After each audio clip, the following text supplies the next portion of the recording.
뭐라고요? 은행 창구 안에 사람들의 웃음소리가 가득 울려 퍼졌습니다. 낡고 빛이 바랜 회색 점퍼를 걸친 노인은 고개를 숙인 채 잠시 눈을 감았습니다. 그 순간이 오늘 하루 중 가장 참기 힘든 순간이었을지도 모릅니다. 하지만 아무도 몰랐습니다. 방금 그를 비웃던 사람들이 곧 자신들의 판단을 후회하게 될 줄은요. 이 이야기는 그날 오전으로 거슬러 올라갑니다. 도심 외곽 대지 300평 위에 자리 잡은 2층 양옥집.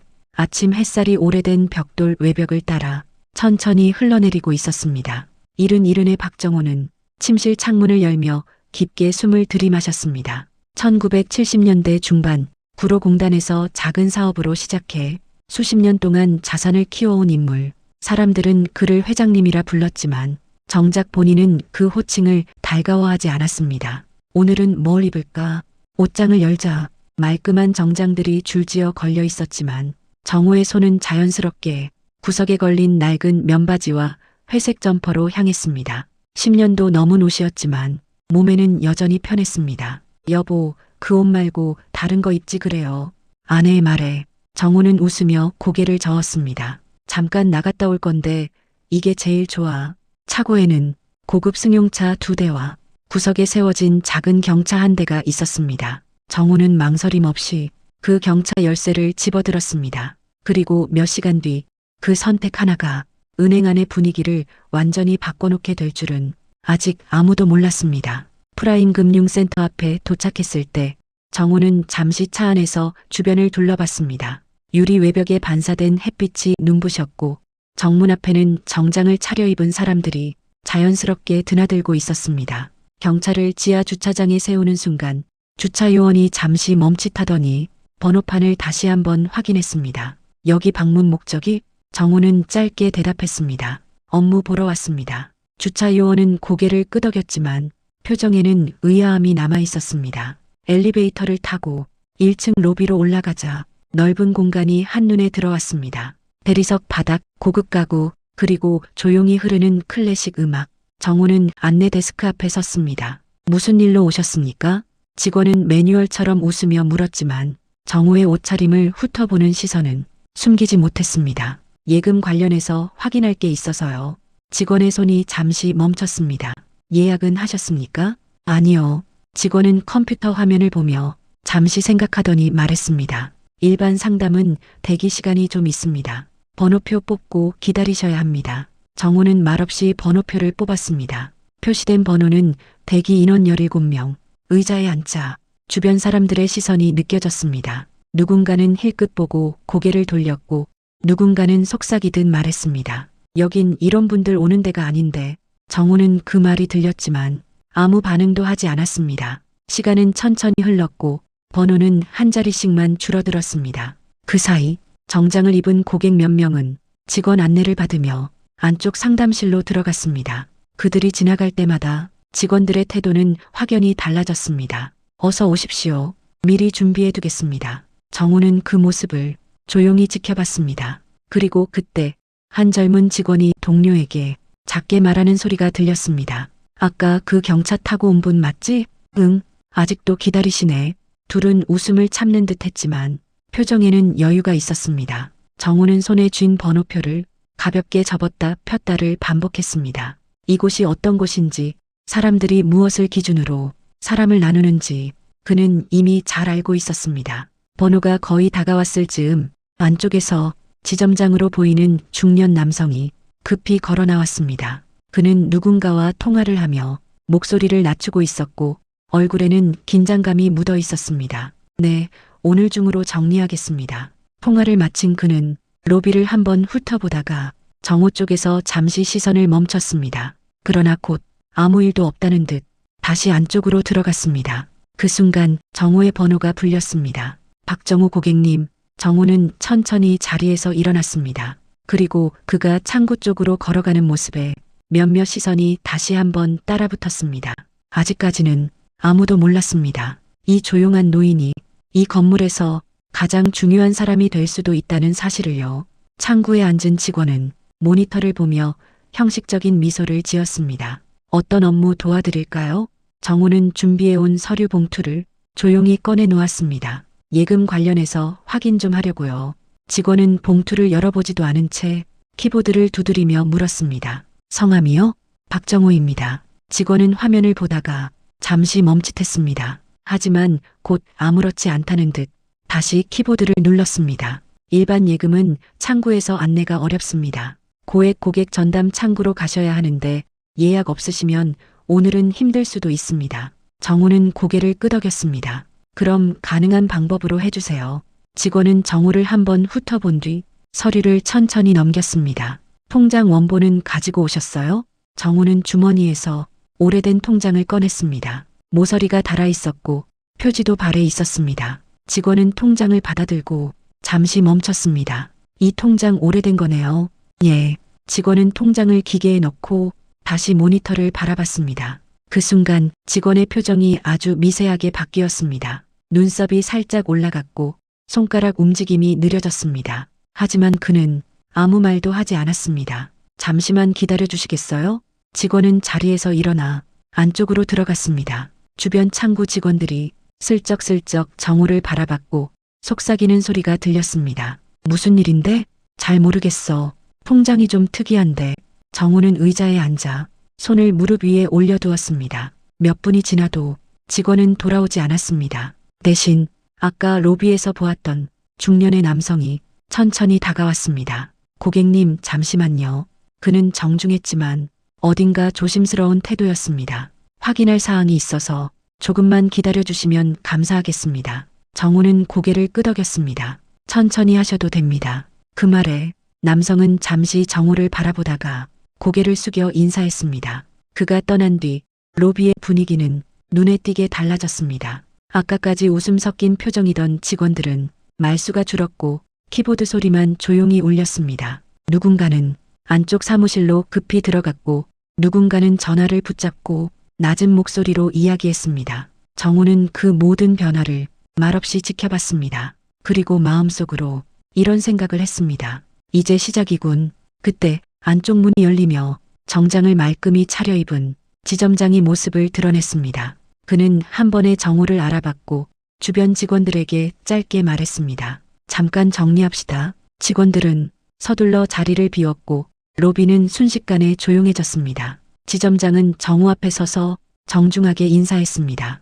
박정우 고객님, 잠시 상담실로 모셔도 될까요? 정우는 천천히 자리에서 일어났습니다. 그리고 그가 상담실로 향하는 동안 아까 그를 힐끗 보며 웃던 시선들이 이번에는 아무 말도 하지 못한 채 그의 등을 바라보고 있었습니다. 이제 이야기는 되돌릴 수 없는 지점으로 접어들고 있었습니다. 상담실 문이 닫히자 로비의 소음은 거짓말처럼 사라졌습니다. 지점장은 직접 차를 내오며 정우 맞은편에 앉았습니다. 불편을 드려 죄송합니다. 말투는 정중했지만 어딘가 조심스러웠고 말을 고르듯 천천히 이어갔습니다. 고객님 통장 내역을 확인하는 과정에서 조금 특이한 부분이 있어서요.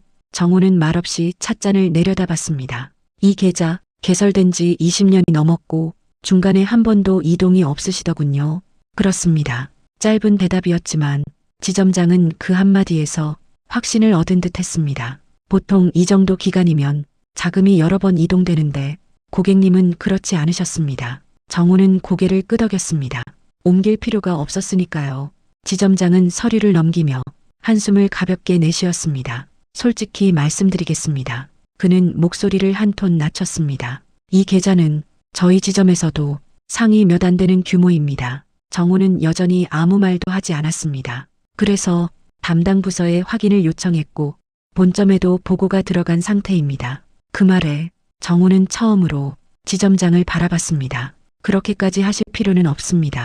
지점장은 고개를 저었습니다. 아닙니다. 저희 쪽에서 먼저 해야 할 일입니다. 잠시 침묵이 흘렀습니다. 그 사이 상담실 밖에서는 직원들이 분주히 움직이고 있었습니다. 전화벨이 끊이지 않았고 문틈 사이로 긴장된 목소리가 간간히 들려왔습니다. 지점장은 다시 입을 열었습니다. 혹시 오늘 방문 목적이 단순 확인이 맞으십니까? 정우는 찻잔을 내려놓고 천천히 말했습니다. 확인도 있고 정리할 것도 좀 있어서요. 그 말에 지점장의 손이 잠시 멈췄습니다. 정리라면 정우는 고개를 끄덕였습니다. 계속 여기 두는 게 맞는지 보려고 왔습니다. 지점장은 그 말의 의미를 단번에 이해한 듯 했습니다. 잠시 말을 잇지 못하던 그는 조심스럽게 물었습니다. 혹시 이동을 고려하고 계신 겁니까? 정우는 바로 대답하지 않았습니다. 대신 창밖을 잠시 바라보다가 담담하게 말했습니다. 사람 대하는 방식을 보고 결정하려고요. 그 한마디에 지점장의 표정이 굳었습니다. 그는 천천히 자리에서 일어나 허리를 숙였습니다. 오늘 있었던 일 저희 책임입니다. 정우는 그 모습을 차분히 바라봤습니다. 그리고 그 순간 상담실 문을 두드리는 소리가 났습니다. 지점장님, 문틈 사이로 아까 창구에 앉아있던 직원의 초조한 얼굴이 보였습니다. 본점에서 다시 연락이 왔습니다. 지점장은 짧게 대답했습니다. 들어오세요. 직원은 들어오자마자 서류를 내밀며 말했습니다. VIP 관리 리스트에 박정우 고객님 성함이 확인됐습니다. 그 말이 끝나자 상담실 안공기가 눈에 띄게 무거워졌습니다. 정우는 아무 일 아니라는 듯 조용히 말했습니다. 그래서요? 지점장은 숨을 고르고 정중하게 답했습니다. 저희가 아주 큰 실수를 했습니다. 이제 되돌릴 수 없는 선택의 순간이 눈앞으로 다가오고 있었습니다. 상담실 안의 공기는 한동안 움직이지 않았습니다. 지점장은 잠시 생각에 잠긴 듯 서류를 정리하다가 정우를 다시 바라봤습니다. 고객님, 조금만 솔직하게 여쭤봐도 되겠습니까? 정우는 고개를 끄덕였습니다. 오늘 이 자리에 오신 이유가 정말로 확인만은 아니신 것 같아서요. 정우는 미소도 없이 말했습니다. 확인은 했습니다. 이제 판단만 남았죠. 지점장은 그 말을 부정하지 못했습니다. 본점에서는 고객님 계좌의 이동 가능성에 대해 상당히 민감하게 보고 있습니다. 그는 말을 고르듯 천천히 이어갔습니다. 솔직히 말씀드리면 이 자금이 빠져나가면 저희 지점 실적에 큰 영향이 있습니다. 정우는 처음으로 고개를 끄덕였습니다. 그래서 태도가 달라진 거군요. 지점장은 잠시 시선을 피했다가 다시 고개를 들었습니다. 부인하지 않겠습니다. 그 말에 상담실 밖에서 누군가 급히 지나가는 소리가 들렸습니다. 직원들의 발걸음은 빨라졌고 전화 통화는 더 잦아졌습니다. 지점장은 다시 자리에 앉으며 말했습니다. 고객님께서 혹시라도 자금을 이동하신다면 최대한 불편 없도록 저희가 직접 지원하겠습니다. 정우는 그 제안을 바로 받지 않았습니다. 대신 아주 담담하게 물었습니다. 아까 창구에서 제 번호표를 건네주던 직원 이름이 뭐였죠?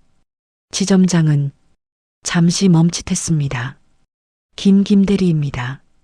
정우는 고개를 끄덕였습니다. 그분은 본인이 무슨 일을 했는지 알고 있나요? 지점장은 짧게 숨을 들이켰습니다. 아직은 정확히 모르고 있을 겁니다. 그럼 알게 해주세요. 정우의 목소리는 차분했지만 분명했습니다. 저를 위해서가 아니라 그분을 위해서요. 지점장은 그 말의 의미를 곧바로 이해한 듯 했습니다. 알겠습니다. 그는 자리에서 일어나 문을 열고 나가 직원에게 무언가를 지시했습니다. 잠시 후 상담실 문이 다시 열렸고 아까의 김대리가 굳은 얼굴로 들어왔습니다. 앉으세요. 지점장의 말에 김대리는 조심스럽게 의자에 앉았습니다. 아까 고객님을 대하는 과정에서 부적절한 부분이 있었습니다. 김대리는 정우를 힐끗 바라봤다가 고개를 숙였습니다. 죄송합니다. 정우는 그 사과를 즉시 받아주지 않았습니다. 사과는 제가 불편해서 하는 게 아닙니다. 그는 잠시 말을 멈췄다가 이어서 말했습니다. 여기서 일하는 동안 오늘 같은 상황이 또 생길 수도 있겠죠. 김 대리는 아무 말도 하지 못했습니다. 그때도 사람을 보고 판단할 건지 번호를 보고 판단할 건지 생각해 보시라는 겁니다. 김 대리의 얼굴이 점점 굳어갔습니다. 지점장은 상황을 정리하듯 말했습니다. 오늘 일은 지점 차원에서 공식적으로 정리하겠습니다. 정호는 고개를 끄덕였습니다. 그럼 이제 마지막 이야기만 하죠. 지점장은 몸을 조금 앞으로 숙였습니다. 자금 이동에 대해 결정을 하신 겁니까? 정호는 잠시 생각하다가 천천히 말했습니다. 오늘 안으로 결정하겠습니다. 그 한마디에 지점장의 얼굴에서 미세한 긴장감이 드러났습니다. 이제 남은 시간은 길지 않았습니다. 상담실을 나서자 로비의 공기가 다시 느껴졌습니다. 하지만 아까와는 달랐습니다. 직원들은 정호를 힐끗거렸고 누군가는 자리에서 바로 일어나 고개를 숙였습니다. 정호는 그 반응에 아무 말도 하지 않고 천천히 출입문 쪽으로 걸어갔습니다. 그날 오후 지점장과 본점은 계속 연락을 주고받았습니다. 고객님, 혹시 결정은? 전화기 너머의 목소리는 아침과는 전혀 달랐습니다. 정호는 짧게 대답했습니다. 결정했습니다. 그는 통화를 마친 뒤 조용히 창밖을 바라봤습니다. 그리고 다음 날 아침 프라임 금융센터 본점 회의실에는 임원들이 모여 있었습니다. 안건은 단 하나였습니다. 박정호 고객 자금 이동건, 금액은 1817억. 단순한 숫자가 아니라 여러 지점의 실적과 평가를 좌우할 규모였습니다. 이 고객 배경 조사 다시 했나? 예. 20년 넘게 자금 이동 없었고 외부 노출도 거의 없습니다. 기업 쪽은 직접 경영에는 나서지 않지만 계열사 지분 다수 보유 중입니다. 회의실이 잠시 조용해졌습니다. 그날 오후 정호의 휴대전화가 울렸습니다. 발신자는 프라임 금융센터 본점장이었습니다. 고객님, 직접 찾아뵙고 사과드리고 싶습니다. 정호는 잠시 생각하다가 말했습니다. 굳이 그러실 필요는 없습니다. 그럼 자금은 어떻게 하실지? 정호는 짧게 대답했습니다. 반은 남기고 반은 옮기겠습니다. 그 말에 전화기 너머에서 안도의 숨이 들렸습니다. 감사합니다. 최대한 예우. 정호는 말을 끊었습니다. 예우는 필요 없습니다. 그리고 차분히 덧붙였습니다. 처음 왔을 때처럼만 사람을 대했으면 이런 일도 없었겠죠. 통화는 그렇게 끝났습니다. 며칠 뒤 프라임 금융센터 지점, 김 대리는 창구에 앉아있던 낡은 점퍼의 노인을 떠올렸습니다. 그날 이후 그는 번호표를 건네기 전에 항상 한 번 더 사람의 얼굴을 보게 됐습니다. 정호는 다시 평범한 일상으로 돌아갔습니다. 아무 인터뷰도 어떤 기사도 없었습니다. 다만 그는 마음속으로 확신하게 됐습니다. 돈이 사람을 증명해 주는 게 아니라 사람이 돈을 드러나게 만든다는 걸. 그리고 이 이야기를 듣는 당신에게도 같은 말을 전하고 싶습니다. 겉모습으로 판단받았던 순간 한 번쯤은 있었을 겁니다. 하지만 당신의 가치는 누군가의 시선으로 정해지지 않습니다. 오늘도 당당하게 하루를 사시길 바랍니다. 재밌게 보셨다면 좋아요, 구독과 알림 설정 부탁드립니다.